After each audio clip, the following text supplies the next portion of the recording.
Boom! Shot out of a cannon. That's a fun noise, right? All right, so we're going to find out how professional we are today. You said you're super tired. You went to work sort of this week. Not work, but you're doing Field more work. of your, what is it called? It's field work or an internship. Field work for your final year in college. I've been drywalling all day, redoing your bedroom, making it look much nicer. In between all of our work, we found time to watch wrestling this week.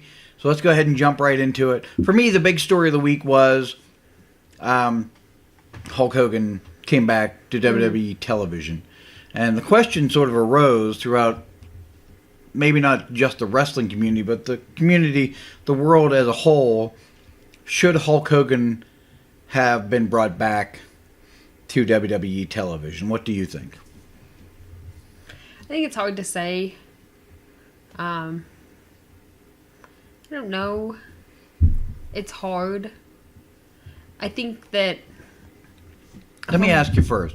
Have you ever actually heard the tape that got him in so much trouble? No, I've never heard the tape. Okay, so the tape, which was recorded over 10 years ago, was released, I don't know, 3 or 4 or 5 years ago. And Hulk Hogan was quite upset about his daughter, who was apparently dating a black man. And in his description, he used the most racist of terms that maybe you would use for a black person. Okay. With a very hard R. Okay. And this was sort of what really, put him under so much scrutiny. Mm-hmm. So with that, now knowing that, it's not as though, it's sort of, he's very angry and he's using the word repeatedly, in a very. Is he angry because his daughter is dating this black person? That's what I took away from it. Yes. But and he's using that word. Yeah. Quite liberally throughout. So it's probably better you never hear it. You got the sense of what it is. Yeah. Now knowing that, what do you think? I think that for a lot of people, we live in a time where you can't say anything, but I think we live in a very forgiving time too. Like a lot of these people that have done wrongdoings, people are like, whatever. You can see it with the R. Kelly stuff that's going on right now. Like, people are saying you shouldn't listen to his music, and then there were people like, oh, I still listen to his music, and all that stuff. And then there's people with the Bill Cosby stuff. Like, do you listen? Like, should you listen to Bill Cosby anymore?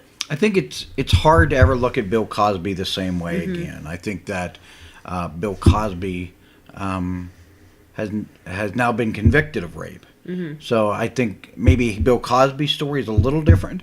R. Kelly, again, R.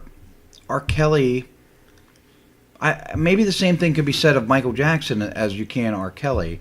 If a Michael Jackson song comes on, I always turn it up. I like his music, but you can't separate the two to a certain point. Like, his music is great, but you can't help. For me, I can't help but think of all the things he was accused of. When you think of R. Kelly, like, you can't help but think of what he's been accused of, and apparently there's a videotape of him doing what's done. And I think for me, the same thing is sort of with Hogan. Like, when I hear Hulk Hogan now, I can't help but think of this racial tirade that he went on. Mm-hmm. I think that for Hogan, and I can't remember the details of what he did. He said, no, I'm not a racist. This was a mistake on my part. I think something to that effect. But I think the best thing that could have happened there, and I don't know how much time he really invested in this, is sort of educating people. Mm-hmm. He has a platform as a major star to educate people and say, hey, I did this. I was wrong. I want to educate you. People that want to listen, I want to educate you on why this is wrong. Mm-hmm. I've never heard R. Kelly say, come out and say, you know, what I did was wrong, and I want to educate you on why it's wrong. Mm-hmm. Maybe if R. Kelly had, his situation would be different. Maybe Hogan's situation would be different. I don't know. I don't know what the right answer there is. I'll say this. The Mean Gene tribute that was put together, the video package was amazing. It was, yeah. I mean, WWE is great at this. They put together video packages as better than any other entertainment brand. Better than the NFL, better than Major League Baseball, better than the Oscars. Like, they put together video packages when they want to, better than anybody. Right. Do you kind of wish that they would do that with most people that pass away? I mean, I really don't remember them doing this with anyone else that has passed away. They have. They do it with everybody. I watched a couple of them today. They did an amazing one with Dusty Rhodes. They did one. Did they? I just don't remember. With like Jack Briscoe when he passed away, which is a name you probably don't even know. I mean, they've done it. They do it a lot. They do it really well. If you go back and watch some Piper's, was amazing. Because all I can really remember is people coming out, standing on the ramp, and then them doing the bells. Like, yeah, no. When they're stars, they do video packages, and they are fantastic. Dusty Rhodes is just, I mean, it's amazing. It's so good if you go back and watch it. So they do that really well. The video packages are well.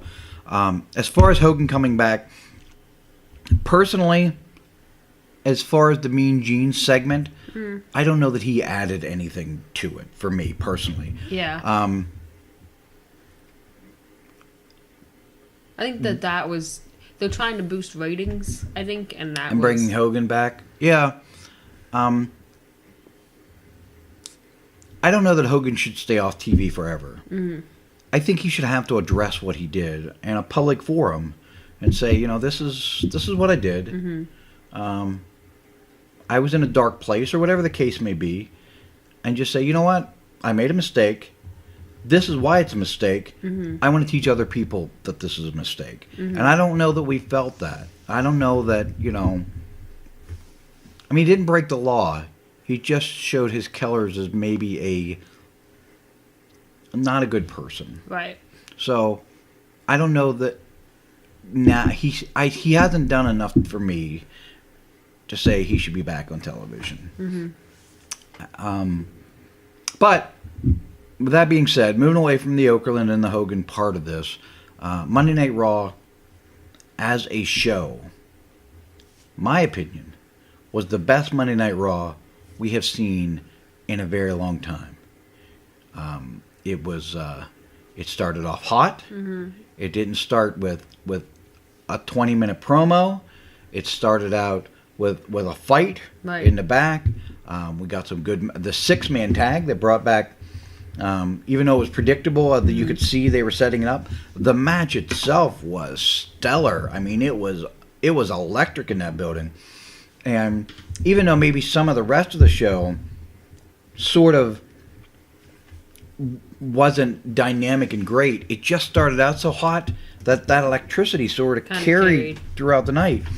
And to me, like, that's what you want. Give them something great right out the gate, so that there's an energy and a feeling in the building. And I mean, the way the fans react to the show is 75% of the show to me. Right. I mean, if you're giving them great content, great matches, but they don't care, then it doesn't matter.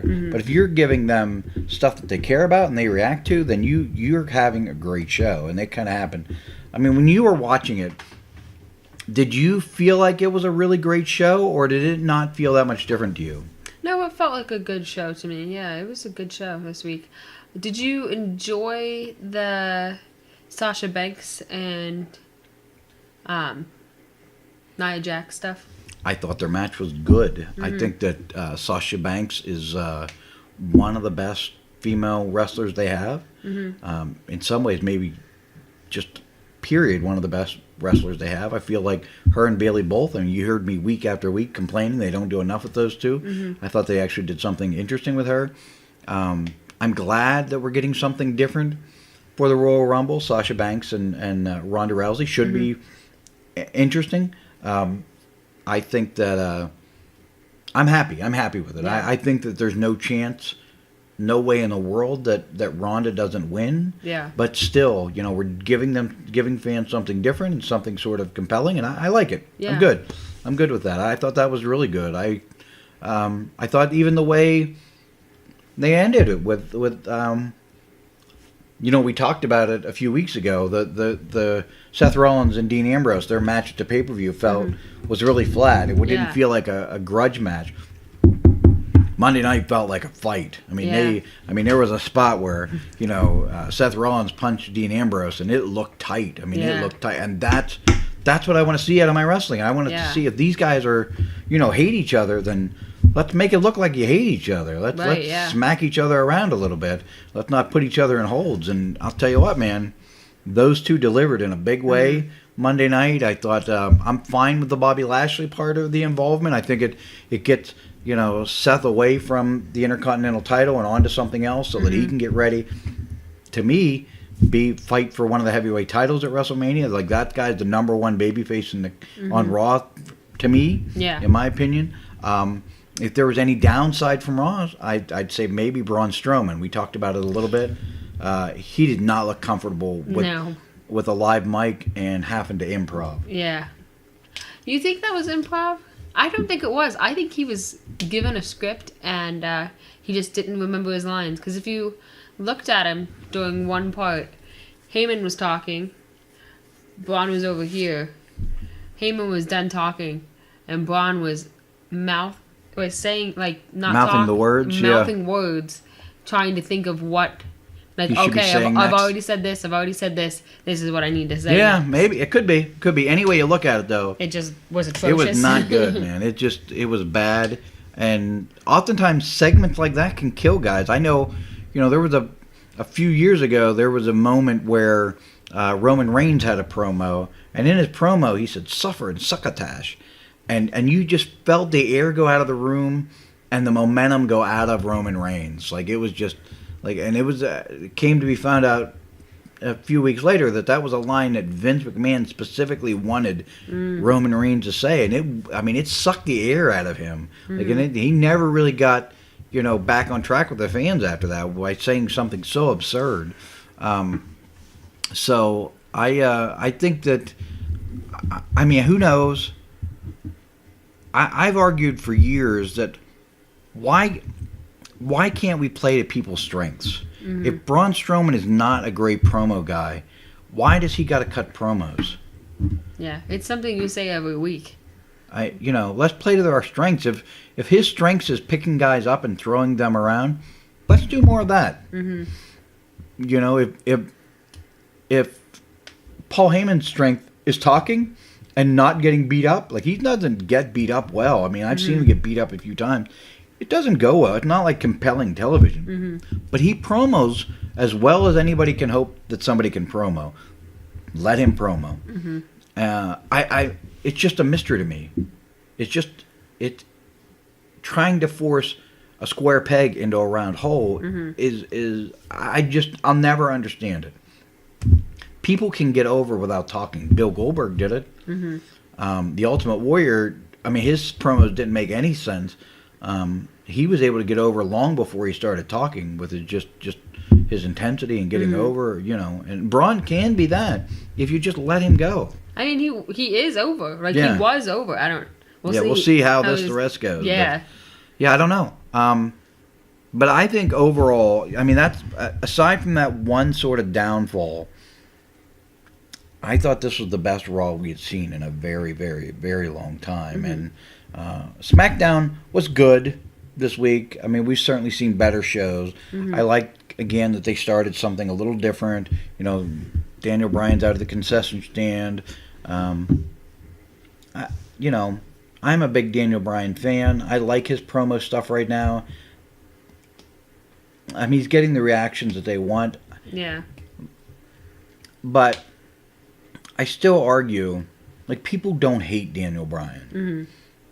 And to get real reactions in wrestling, you need to be either loved or hated, not liked and disliked. Yeah, I don't know. I think that the fans are reacting really well. I think that they're just kind of playing a part. Like, I don't think anybody actually wants to boo Daniel Bryan. I think that the crowd is booing him because they know that that's the part. Yeah. Right. But I don't think they really hate him in the way that... But I think he's doing that well. Like, other heels we haven't... Like, fans aren't booing. But I think Daniel Bryan knows... I don't know what it is. Just like, he knows the right things to say to get a reaction in the moment. But, like, I don't know that people are showing up to see Daniel Bryan get beat up. Mm-hmm. And if you're a heel, that's what you want. But people are showing up to see Daniel Bryan still. Yeah, because they love him secretly. Yeah. And I don't know. Maybe I'm wrong. Maybe what he's doing is what they're looking for on television right now. Mm-hmm. I mean, he's still my favorite part of Smackdown and has been for a long time. So, I don't know. I want them to get a T-shirt and Daniel Bryan be mad about it. Because you would want that T-shirt. You have your yes, yes, yes on today. Yeah. Yeah, I don't know. He's the best thing on Raw or on SmackDown right now. There's no doubt about it. Mm-hmm. AJ Styles, this new AJ Styles, has come up a little flat. I like the regular AJ Styles, not the new AJ Styles. Just doesn't do much for me. Yeah. I think that the end of SmackDown, how did you feel about that? It was a little surprising. I told you at the beginning that I thought Carmella was going to win. Mm-hmm. I was surprised. Okay. I mean, I thought that Flair was going to win. I sort of felt like the smart move was to have Becky Lynch win the Royal Rumble. And I don't know if she'll be in the Royal Rumble match now or not. Yeah. So if it's not Becky Lynch, who do you see winning the Royal Rumble? I have no good guesses. It's got to be Flair now, right? I guess. I mean, I don't know who else. Yeah, I guess. I'm not convinced that Vince McMahon is convinced on Becky Lynch yet. I don't know. I think he probably still likes Flair better. I still think there's a good chance that we're going to see Flair versus Ronda Rousey at WrestleMania. Time will tell, but I mean that's my best guess. Flair wrestles like a top guy. Mm-hmm. I mean, her matches feel like she's the top guy in the ring. Mm-hmm. Becky Lynch hasn't found that yet. She wants to, be a good hand yet, and to be a top guy at a certain level, you have to wrestle a little selfishly. Mm-hmm. And Flair does that in a good way, and Becky Lynch does not yet. She still, I think, kind of wants the locker room to like her. And sometimes there's an old saying in the wrestling business: you can make friends or you can make money. Mm-hmm. And Flair has that in spades. I mean, she understands that. So we're gonna find out in time. Yeah. Is it gonna be Becky? Is it gonna be Flair taking on Ronda Rousey? I don't know. I think it's one of those two. I think the other possibility that may happen here is you may have a 4 horsewomen of MMA versus 4 horsewomen of WWE, and this match with Sasha Banks is going to help lead to that. I don't know for sure. Time will tell. But I thought SmackDown was good. I thought Monday night and Tuesday night were both really good shows, and I mean, I don't know what more you can ask for out of wrestling. Right. So I guess the only other thing we didn't really talk about, and I don't even know if you care about, there's a new wrestling organization out there now, AEW, or All Elite Wrestling, with your boy Cody Rhodes. You used to have a big crush on Cody Rhodes. You loved dashing Cody Rhodes back in the day. It was good TV. Oh, it wasn't that he was good looking. It was just good TV. Yeah. Okay. So we had Dashing Cody Rhodes in there, and we have the Young Bucks, and I guess Kenny Omega's headed there. Is he? Yeah. And it's officially announced. I think we talked a little bit about this last time. Mm-hmm. Jericho's going to be there as well. Mm-hmm. So do you... I think you stated last week, has anything changed? You're still not likely to watch this?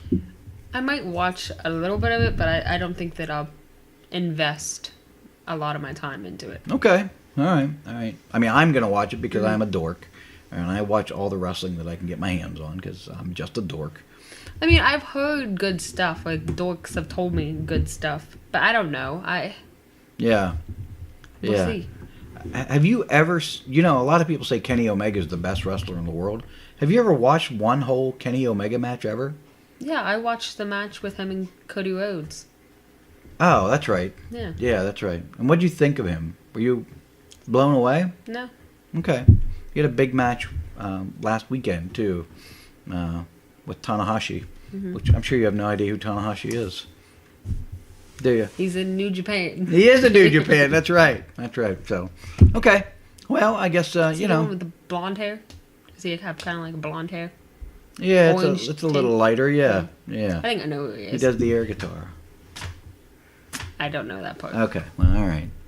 But, I mean, there you go. You got several members of the Bullet Club headed to All Elite Wrestling. So I guess finally. Are they going to be like on television? Like, Yeah, like as a far as I major understand, network? they're gonna have. I mean, they have the owner of the Jacksonville Jaguars, his son, who, I mean, their family's worth $7 billion. So they're gonna have money to throw at this. I think the idea is to get them on major television. Okay. So you know, there you go. Could have, even though they won't be the Bullet Club anymore because New Japan owns the rights to that name. You have the Bullet Club on regular national television weekly. That means you and I. A little too sweet to close the show? Huh?